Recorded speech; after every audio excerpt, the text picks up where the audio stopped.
Hello, salam, namaste. My name is Nupur Sharma and welcome to this special edition on The Wire. I'm going to be in conversation with the Booker Prize winning writer Arundhati Roy. She, who is known as much for her eloquence and imagination as she is for her courage in speaking truth to power, no matter what the consequence, no matter what the cost, and her moral rigor. Her content and craft have been the subject of controversy, speculation, and PhDs. My take is that the most impressive aspect of her work, whether it's literature or essays, is her acutely precise use of language. Let me give you an example, an Urdu example. हमारी ज़बान में एक लफ्ज़ है खफा, रूठने से थोड़ा ज़्यादा, नाराज़ होने से थोड़ा कम. अब अगर कोई शख्स ज़बान की बारीकियों को समझता है तो वो नाराज़ को रूठना और खफा को नाराज़ होना नहीं कहेगा. अंग्रेज़ी पर अरुंधति साहिबा की जो पकड़ है इसी नोयत की है. Obviously, it's not just about the style and the craft. There is originality of thought as well. I'm going to stop this introduction now because really, let's face it, love her or loathe her, she's many things to many people. A bit like modern art, she's what you make of her or what you choose to make of her. I met her a couple of months back at her gracious home in Delhi. She was in the throes of working on that Huffington Post article on the Pulwama suicide attack in Kashmir / the Balakot airstrike, but she very kindly made the time. Surrounded by her eclectic collection of books, over sips of kahwa, the Kashmiri version of chai, we had a candid, free-flowing conversation on all manner of things, within the framework of azadi and resistance. That's freedom and resistance. Freedom and resistance in the context of 1. Her second novel, The Ministry of Utmost Happiness, that was recently translated into Urdu by Arjuman Dara Sahiba. बेपनाह शादमानी की ममलिकत. इस पे भी तबादला ख्याल हुआ. इस novel को अमली जामा पहनाना भी अपनी तरह की जद्दोजहद थी हमारी ज़बान के हक में. 2. Freedom and resistance in the context of gender/womanhood. 3. And the same prism of azadi and resistance for Kashmir, Bastar, and the struggling civilization represented by Old Delhi. In my first question, I said to her, Arundhati, you've spoken at length about why the Urdu edition of Ministry of Utmost Happiness is particularly close to your heart. Could you please dwell on that a little? The process, the challenges, and how despite the challenges, there were also opportunities and possibilities in the act of translation. अंग्रेजी से उर्दू के तर्जुमे में क्या मसले दरपेश थे और क्या नए पहलू थे जो मुमकिन हुए? क्या एक नए लहजे की इजाद हुई? You know, because of the mahal in which the book is set, obviously, you know, a great part of it is set in Old Delhi and a great part of it is set in Kashmir. And so the Urdu translation in some ways was like the Siamese twin of the book for me, you know. And in fact, one of my first readers, who was a Kashmiri who read it, he said that this is nonsense for you to think that it's a English novel, it's an Urdu novel, you know.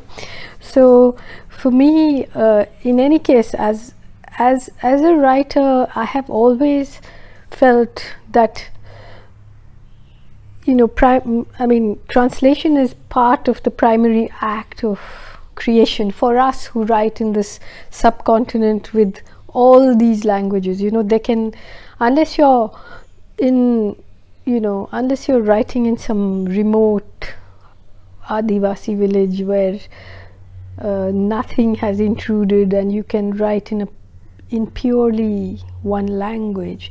We are increasingly swimming around in languages, and so translation in the writing of the English book is a primary act of creation. And then translation for me, like I was taken aback, of course, when The God of Small Things was translated into 40 languages, and then The Ministry into 49, almost 50. Something about the companionship of all these translated books in countries, in Poland, in the Ukraine, in Korea, all of it somehow speaks about the humanness of literature somewhere, but to me Urdu was, of course, I couldn't sit with all the 49 translators, but Arjumand and I worked very, very closely together, and it was very interesting because there were parts in which the translation was just so sublime, and then parts where we had to make it so, because there were so many things we had to work around, including the fact that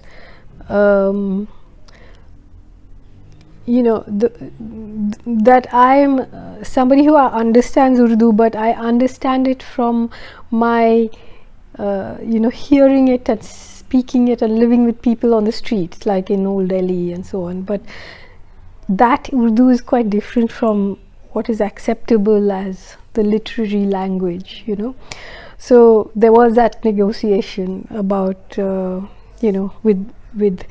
with my saying, yeah, but it is the language of the Ministry of Utmost Happiness. It's not. It's not. At the book launch, you talked about how there was this negotiation where Arjuman Sahiba said that ये नहीं लिख सकते. You said कि नहीं, ये बोलते हैं. हाँ, बोलते हैं लेकिन लिखते नहीं हैं. तो मैंने कहा तो वो ऐसा बहुत जगह है मेरे किताबों में जहाँ पे मतलब मैं लिखती हूँ, तो ट्रांसलेशन में होनी चाहिए. It's my way of writing, and so it was a very beautiful, interesting kind of collaboration, I would say, I followed this up with a more specific point about the possibilities in translation. I said to her, Arundhati, I alluded earlier to the possibilities in translation. You yourself, in a very fair-minded way, have often said about this translation that there are sections in this book, Bepana Shadmani Ki Mamlikat, where the translation by Arjumand Ara Sahiba actually enhances the English text. Off the top of my head, I can think of these lines that you've written. How to tell a broken, scattered tale? By becoming everyone. No, by becoming everything. In Urdu, that translates to, एक टूटी बिखरी कहानी कैसे सुनाई जाए? हर शख्स में ढलकर, नहीं, हर शय में ढलकर. Now, the imagery that was very much present but latent in your English writing is in full bloom here in Urdu, mashallah. तो ये जो उर्दू और अंग्रेजी एक दूसरे से मुखातिब हैं, ये तो बड़े लुत्फ का मामला है. That play off between Urdu and English, could you dwell on that a little bit? There's a resonance in language which is almost as precise as music, So I think Urdu has a deep sea of vocabulary, which we can dip into, and yet that becomes very constricted sometimes. Like it has so many words for love, but hasn't got a word for vagina. So we were laughing about that, sometimes sharamga, and I was like, Arjumanji, no novel of mine will contain the word sharamga, so for vagina. You're listening to a conversation with the inimitable Arundhati Roy. The Urdu translation of her second novel came out recently. There's an Urdu couplet attributed to Dagh, which most of you would be familiar with, but which I never lose any opportunity to recite. Urdu है जिसका नाम हम ही जानते हैं दाग, सारे जहां में धूम हमारी ज़बां की है. क्या ये बात वाकई सच है या ये दिल के खुश रखने को गालिब ख्याल अच्छा है वाला किस्सा है? मेरा तो जी मानना है कि आज की सूरत हाल ऐसी है कि अब पाकिस्तान ही उर्दू का मुहाफिज है. इस पे तो खैर बहुत अलग से बात की जा सकती है और हम करेंगे भी किसी रोज. So I asked Arundhati Roy about the state of Urdu in India and how the language is used in her novel. Yeah, I mean that is there, of course, in the book as well. You know, when you're talking about Mulaqat Ali and his love for poetry and how Urdu is getting ghettoized, just as so many of those who speak it are, you know, being sort of stigmatized, if you like, and then on the other hand, exoticized. You know, so there's something which I think I reacted to that even in the book, in the sense that you know, all the Urdu poetry in the book is not necessary. It's not only Mir and Ghalib and all that. There's also the Dr. Azad Bhartiya's, you know, Mar gayi bulbul kafas mein, keh gayi sayyad se, which is just you know, it's as mischievous and as normal and as naughty as anything else. You know, it doesn't have to always be worshipped and exoticized or then stigmatized, you know. And I hope that, I mean, I hope that it was difficult for us, because I knew when I started work with her on the translation, we did think a lot about who would publish it, you know, because all publishers are now just vanity publishers, not very professional. There isn't a really known way of distributing Urdu books. So we labored a lot, and we were not sure whether, I mean, we just knew we were going to do it anyway, whether anybody read it or not. But it would be lovely to put it in the hands of readers, although there are no easy ways of doing that, because the distribution of Urdu books is not the same as it is for any other language. It more or less doesn't exist, you know. जी, इस feature के आखिर में मैं आपको तफसील से बता दूंगी कि हिंदुस्तान में और दुनिया भर में ये जो उर्दू तर्जुमा है ये कहाँ दस्तयाब है. Details on how you can buy the Urdu translation in India and worldwide will follow. In Pakistan, of course, the book came out sooner through City Press, Karachi. My Pakistani friends who have read both the English and the Urdu version say that the translation is first rate. Arjumandara Sahiba, take a bow.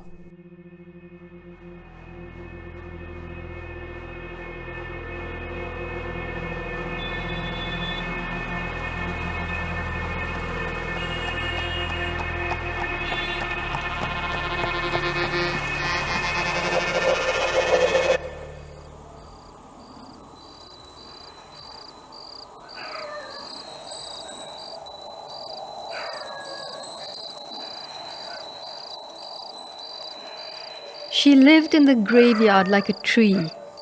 At dawn she saw the crows off and welcomed the bats home. At dusk she did the opposite.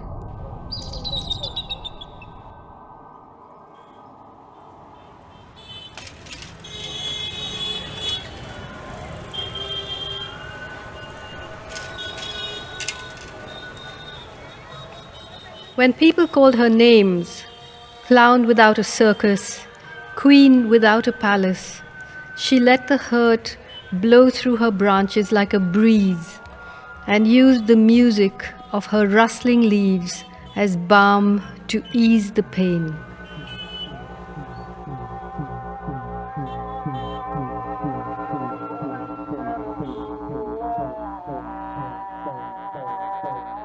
Who says my name is Anjum? I'm not Anjum.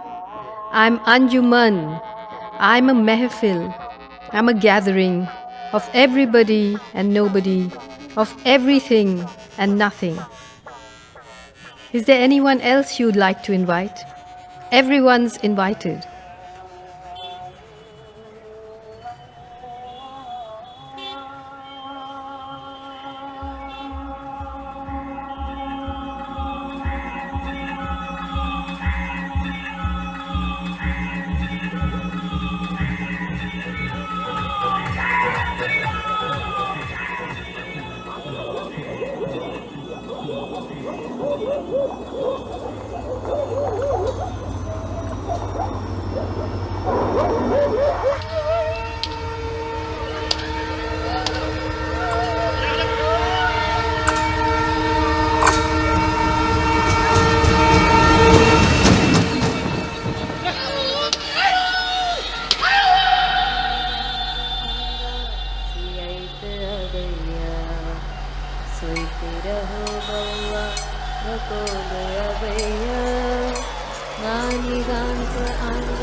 Dosto, a lot of us try to write as well. Those that come from a background of relative privilege, when we try to write about the powerless, the best we can hope for is an insider-outsider perspective.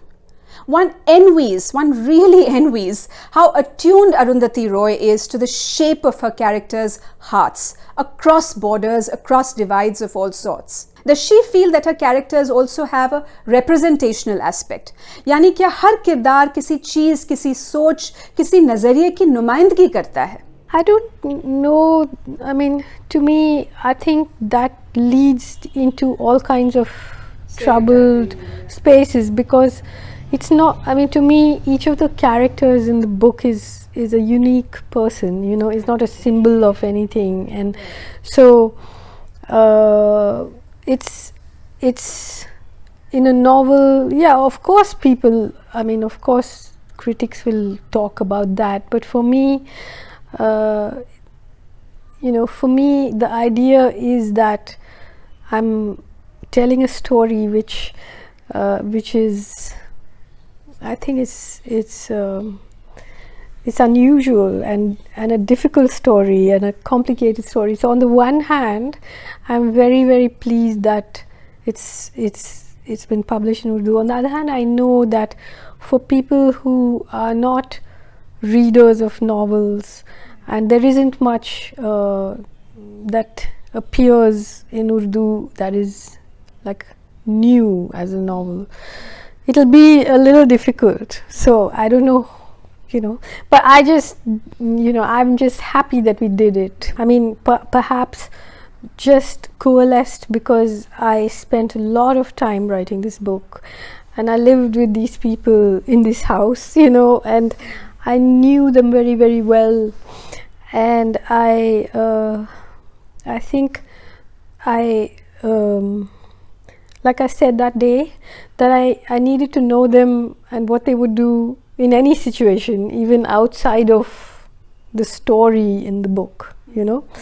And I guess in a way I created them, but now they protect me and I consult with them, you know. Yeah. So yeah, it's a very I mean, that's a very esoteric process, you know. What I think that for me,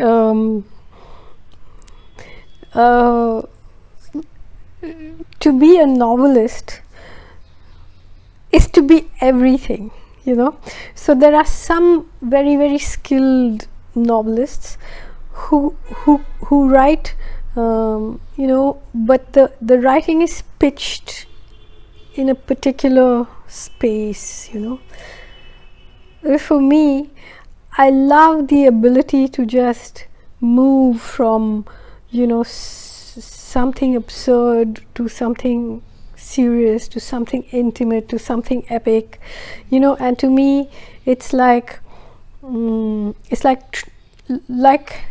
like the training of a painter or the training of an athlete, you know, where you train and then or a performer, dancer, you train, and then without the heavy breathing, you can do many things. You can put on a burst of speed, you can slow down, you can have stamina, you can have strength, you know. You can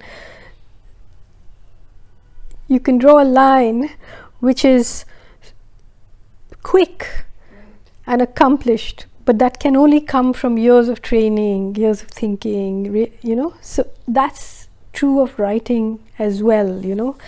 It's like music too, you know. How do you I mean, it's a continuous practice of how do you say something which is precise and not off key, you know. Arundhati Roy is talking to us about her novel, The Ministry of Utmost Happiness, or Bepana Shadmani Ki Mamlikat, as it's called in Urdu. And through that, about azadi and resistance, freedom and resistance in all its forms. There is, of course, social, political, economic freedom and resistance. और मैं जानती हूँ कि हमारे जो कश्मीरी नाज़रीन हैं वो बेसब्री से मुंतज़िर हैं. And we will get to that. But before that, there's also the notion of freedom and resistance as human beings. Now that's a very wide sort of canvas, freedom and resistance as human beings. In this episode, I've chosen to focus more specifically on how that plays out for Desi women, for South Asian women of a certain background. Because one delightful aspect of Arundhati Roy's personality and character, as a matter of fact, is how she refuses to be a Sharif Zadi. You know, how she's shown us with her life choices that you can be a good human being without being a quote-unquote good girl. In this context, by good girl, I simply mean good as per the conventional markers that Desi South Asian patriarchy imposes. And patriarchy, of course, has very different standards for Desi South Asian men. Because how it works is that people sometimes make up their mind that they like you, they respect you. But you're full of surprises. You're not here to live up to anybody's expectations. You're constantly confounding the Rivayati, the traditional audience as well. Those who see themselves as ultra-modern are also confounded by you. You can be vulgar, you can be poetic, you can be spiritual, you can be sensual. And the way it all comes together, is, mashallah, utterly human. As Desi women, as South Asian women, that speaks to a lot of us. I asked Arundhati Roy to dwell on that. You know, I grew up in of course, in Imanam and Kottayam, which is the setting of the God of Small Things. And although I obviously, you know, I'm not somebody who comes from a Dalit family or something in that sense, but one was always outcast by the very traditional Syrian Christian community because my mother married outside, then got divorced, and so there was this constant sense that you're not part of us. No one's going to marry you. You know, everyone's better be careful of you. So very early in my life, I grew to be very, very almost militantly suspicious of the good family and the good girl thing, and yet I had to live in that society. So one of the ways of doing it was to just be completely outrageous and open about it so that people couldn't gossip and whisper, you know. It was just like she's just out of it, like what can you do? Off the charts. So it's a technique of survival almost, you know, like that one learned. But that's a very obviously dangerous technique, because then you need to be able to be economically independent, emotionally independent, you know. There's never been a safety net for me that I can fall off the trapeze into the hands of loving parents or whatever. That never existed for me, you know. So but because of that freedom, there were, and I saw it a little in my mother too, you know. She's a very outrageous woman. Like we don't get on all the time, yet I respect her for being a woman who is unafraid of displaying the full spectrum of everything she has: craziness, rebelliousness, brilliance, anger, all of it, you know. And for me, in a very different way, I write in freedom, you know. I try to, like, I've obviously worked and earned that freedom. I was a very little child when I was about 3 years old. My mother's brother, who's really like Chaco in The God of Small Things, was crazy. We come from a family of nutters actually, a bit. So, kafi. So it was my birthday, and I must have been 3 or 4, and we were in this little village, and everybody was, giving me advice about study hard and come first, and he showed me a little bauble of some cheap thing, and he said, "Do you want this?" And I was very greedily saying yes, yes, yes. And he said, "I'll give it to you if you fail." And it just made me just stop in my tracks at the age of 3. And I always thought about it, what an interesting thing for a man to do to a child, And I thought about it, and it seemed so interesting because he himself was this great failure, like he was a Rhodes Scholar who gave up everything to run a pickle factory in the village, and that went bankrupt, and so he was like this grand example of a complete failure. Very interesting man, and continues to be among the most interesting people I've ever known, And so to not fear failure gives you the ability to take risks. Artistically also. Thank you for staying with us, ladies and gentlemen. We have Arundhati Roy in the house, and we've been grappling with the notion of freedom and resistance. The next thing I said to Arundhati Sahiba was this: Amu and Tilotama. Tilotama and Amu. Now I'm paraphrasing these lines from The God of Small Things, where you describe Amu's liberation of spirit and characterize it by saying, she hadn't read those sorts of books. She just was that sort of animal. I tie that with a point your fiction and non-fiction both make, कि हमदर्दी कोई पेशा नहीं होता. One doesn't need to be an activist to attune oneself to feeling for the oppressed and the marginalized. Now, in this age of hyper-specialization, we've got so many experts, these days, the opposite seems to be happening. Some journalists do defense, some do Dalit affairs, some do Kashmir, some do Bastar, and so on and so forth. Activism is also extremely professionalized. Now, you, as an Arundhati Roy, has always urged us to be more imaginative. This is a critical point in this age where, to quote you, Arundhati Sahiba, the rich have seceded. So if I could request you to dwell on that in relation to your writing. It's really it's not missionary activity. It's a yearning for a different kind of world, for a world in which, you don't feel that that is strange or wrong to feel the pain of the society in which you live, So I think we are all being indoctrinated into feeling selfish, into locking ourselves into these little silos that are being made for us, and we are being told this is who you are, and therefore this is what you must feel, And those silos are, everyone's like a Russian doll from the outside, starting with the national feeling to majoritarian feeling to caste feeling to gender feeling, and all of it is so unimaginative, all of it is so stupid. So in Delhi, I can go to places where there'll be meetings, Bahujan Dalit meetings, where there's not a single upper caste person present. Yeah. Similar, everyone is boxed in. That's what I'm saying, And if you have Muslim friends, then you don't think of them as Muslim because they are so diverse and they're so varied.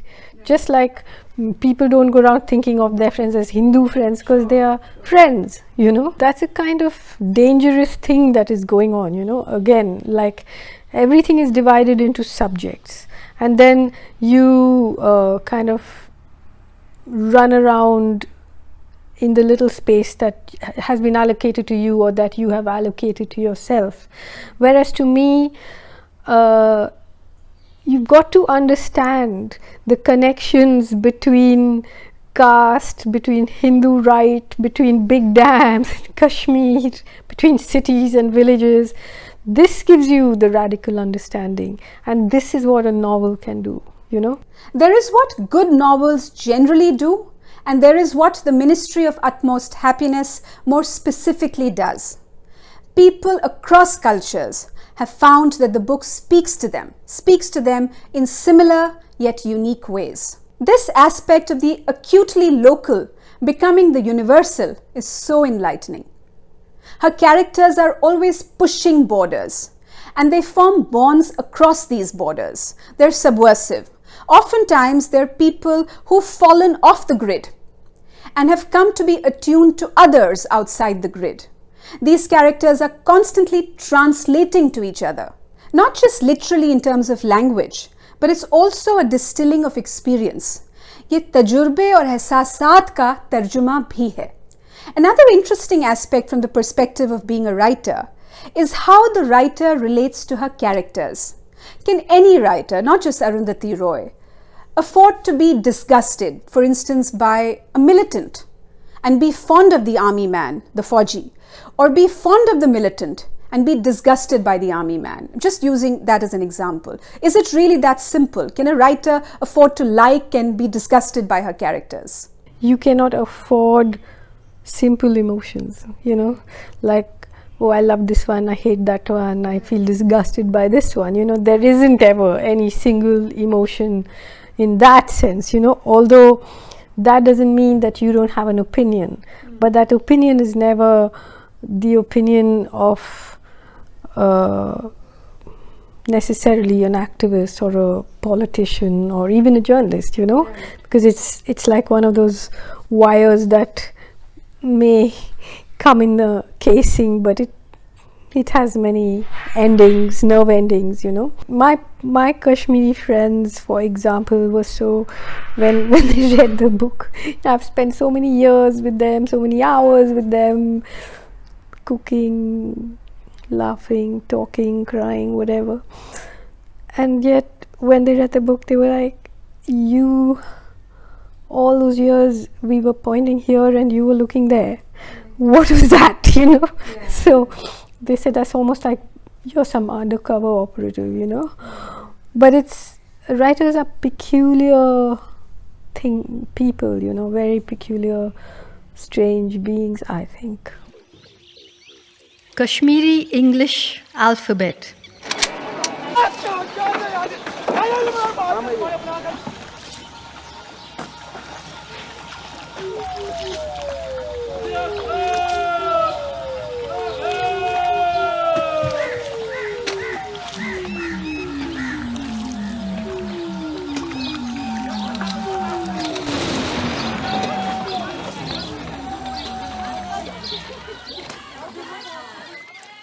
Ever since she was old enough to insist, she had insisted on being called Miss Jibeen.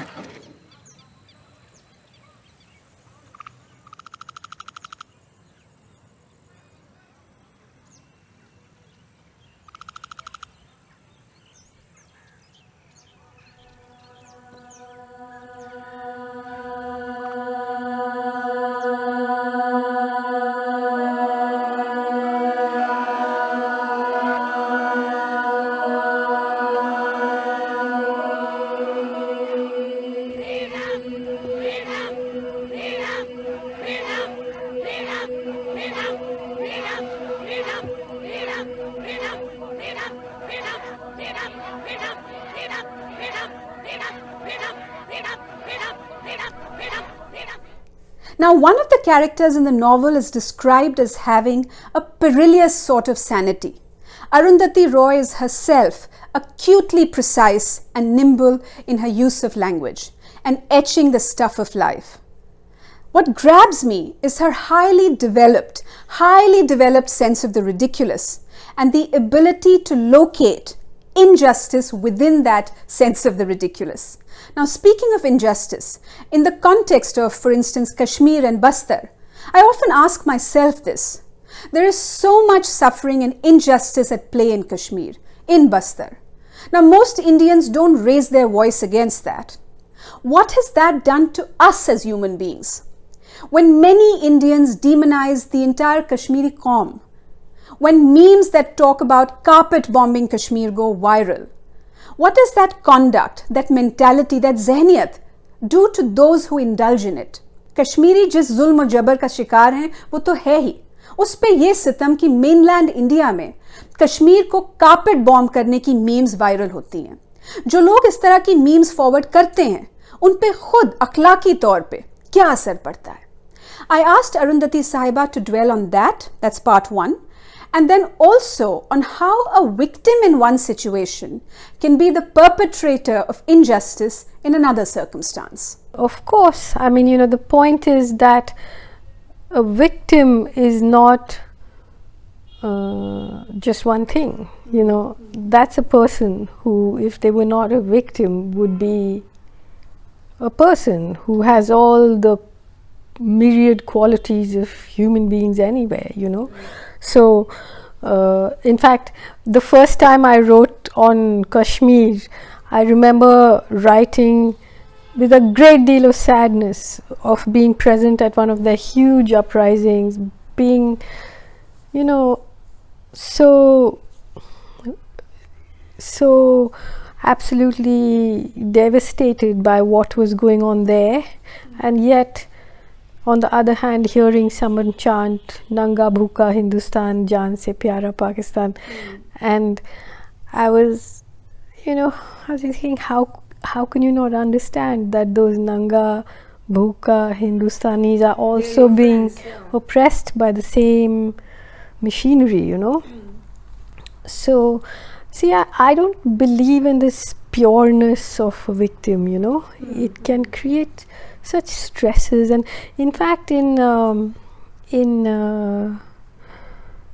the Ministry of Utmost Happiness, one of the points at which things turn, in a way which is very interesting, is the part where I'm talking about the soldiers who are patrolling the highway, and when Miss Jibeen is saying, tell me a story, Dalila one, and one of them is a Dalit, and he of course goes back to, his body goes back to Tanjore and all that. But there's a part where I'm talking about how Kashmiris call these Indian soldiers Chamar Nasal,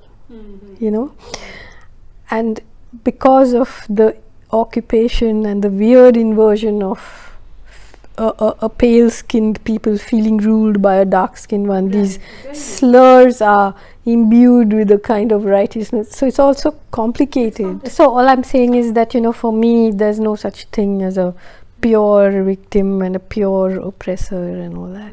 It's complicated, says Arundhati Sahiba, and I agree. After this, I said to her, Arundhati, whether it's Bastar or Kashmir, your detractors have accused you of endorsing violence as a form of resistance. Now, the Indian state, we all know, can be overwhelmingly repressive. Won't quibble with that.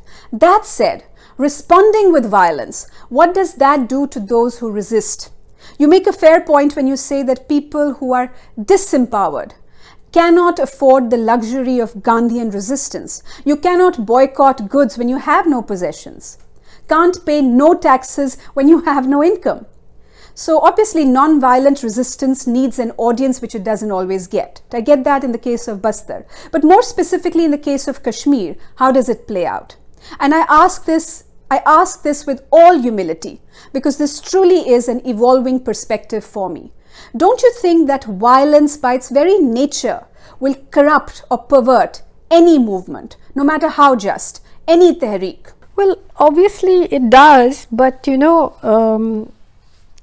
if you're asking me in the context of Kashmir, I think it's I think to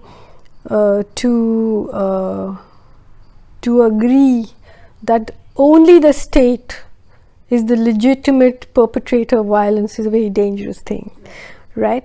So it's not as if every Kashmiri is sitting there saying, oh, now we believe in suicide bombing, but the situation has just gone out of control, and that today we should understand that even the mighty United States of America is talking to the Taliban, you know.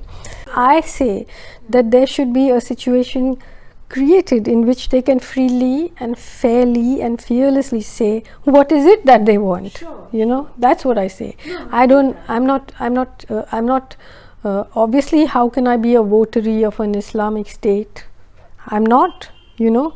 However, it's not up to us to decide what kind of world we should have all over the place. And so India's also, it also plays that way, you know, that, oh, India is secular, is it? You know, the kind of including liberals, you know, who are very much part of why we are where we are now. It's not up to us to decide, and I agree. It's for the Kashmiris, the Kashmiri Muslims and the Kashmiri Pandits to decide if Kashmir will be a theocracy, an Islamic state, or whatever else. Now, personally, I'm not a votary of the two-nation theory. I respect it, but I don't connect with it. I believe that Hindus and Muslims have a syncretic shared heritage. I don't believe in using violence to achieve political gains. But Arundhati Roy makes the point that why is the state allowed to use violence with impunity? She does provide us food for thought. Moving on. I don't believe that a nation should be based on religion, whether it's Islam or Hinduism. But then maybe I'm being arrogant and presumptuous. Who am I to decide these things for others? Let me amend my earlier statement to say that I don't personally relate to these things. It's not about me agreeing with them, advocating them, judging them. I don't relate to them personally. इसे दोहराना लाजमी है उर्दू में. ज़ाती तौर पे मैं दो कौमी नज़रिए, टू नेशन थियरी के हक में नहीं हूँ. पाकिस्तान के वजूद की इज्जत करती हूँ, लेकिन ज़ाती तौर पे मेरी सोच से दो कौमी नज़रिया मेल नहीं खाता. मैं हथियार उठा के सियासी मकासद हासिल करने के हक में नहीं हूँ. इस पर अरुंधति साहिबा का वो सवाल भी उठता है और वो सोचने पे मजबूर करता है कि फिर रियासत जो है उसके पास हथियार उठाने का बेलगाम हक क्यों है. अब मैं मजहब या धर्म, इस्लाम हो या हिंदू धर्म हो, उस पे मबनी मुल्क के हक में नहीं हूँ. वैसे देखा जाए तो मैं कौन होती हूँ ये फैसला करने वाली. मुझे कहना चाहिए कि मैं दो कौमी नज़रिए से रिलेट नहीं कर पाती ज़ाती तौर पे. वो मेरी सोच से मेल नहीं खाता वो नज़रिया.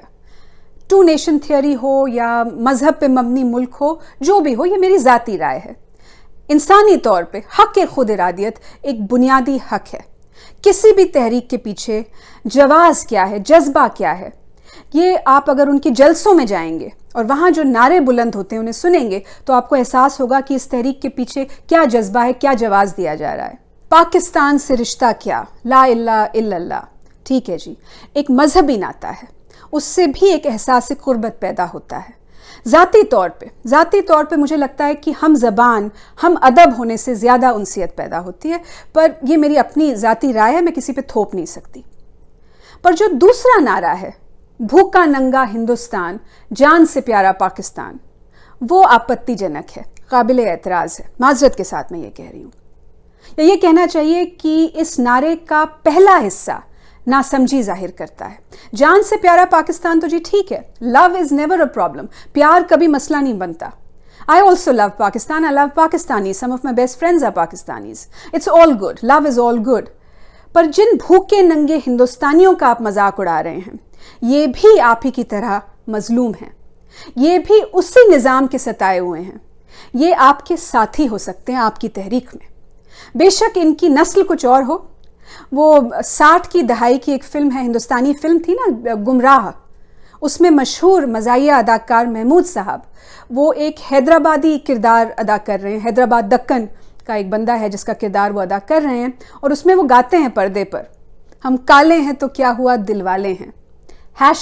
#solidarity. In the context of Bastar, you know, I would say that if there wasn't an armed struggle in the forest, those forests and those Adivasis would have now been integrated steel towns and so on, you know. Dear comrade Azad Bhartiya Garu, my comrade Suguna knows to send this letter to you when she hears that I am no more. As you know, we are banned underground people, and this letter from me you can call as underground of underground.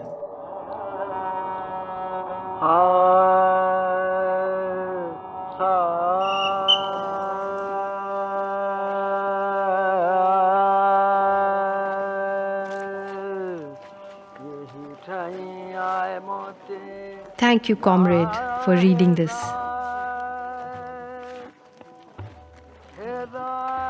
How to tell a shattered story by slowly becoming everybody. No, by slowly becoming everything.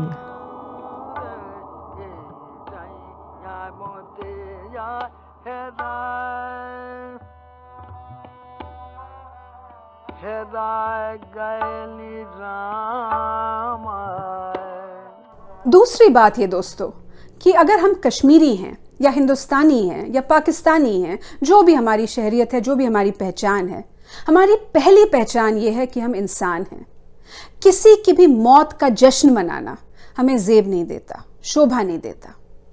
चाहे वो पुलवामा के खुदकुश हमले में मारे गए जवान हो जिनके जिस्म के चीथड़े उड़ गए थे, या बुरहान वानी हो, या कोई भी मिलिटेंट हो कश्मीर में, वो सब खुदा के बंदे हैं, सब किसी माँ के बेटे हैं। They're all God's children. अगर हम मुसलमान हैं या इस्लामोफाइल हैं जैसे कि मैं हूँ, तो हमारे शायर जो हैं इकबाल, वो हमें शाहीन बनने की हिदायत दे गए हैं। बाज बन के आज़ाद परवान चढ़ने की हिदायत दी है उन्होंने हमें। गिद्ध बनने की हिदायत नहीं दी है कि लाशों के इर्द गिर्द हम मंडराएं और आतिशबाजी करें। अगर आप हिंदू हैं और आपने बुरहान वानी के मरने पर भंगड़ा पाया, मिठाइयाँ बांटी, या कोई अटपटी सी आपने मीम बनाई जिसमें कोई देवी जैसी तस्वीर आपने बनाई, उसके एक हाथ में जो है बुरहान वानी का सर है, जैसे ये कोई धर्म युद्ध हो रहा हो, हिंदू बनाम मुसलमान, तो ये सब बातें जो हैं हमें ज़ेब नहीं देती, शोभा नहीं देती किसी भी हिंदू को। He too was god's child, as I always say. अगर आप मुसलमानों की लिंचिंग से आपको कोई फ़र्क नहीं पड़ता, तो ये बाहैसियत एक हिंदू आपको शोभा नहीं देता, ज़ेब नहीं देता। आपको अपने कर्मों में करुणा भाव, रहम दिली का दखल होने देना चाहिए। वो कह भी गए हैं, खून किसी का भी बहे, नस्ल आदम का खून है आखिर। Whatever our politics is, wherever we are positioned by accident of birth, even if the tide of history has positioned us as quote unquote enemies and we're fighting each other, even then, even if we're in a conflict zone, as is often said in Kashmir, as human beings, it does not behove us to celebrate the death of a fellow human being. Now, this extended episode has had a very big arch. It's about the specific and the universal. Now, that's the wonderful thing about engaging with a fine mind like Arundhati Roy. All that back and forth gets one thinking, one gets to sharpen one's own discourse.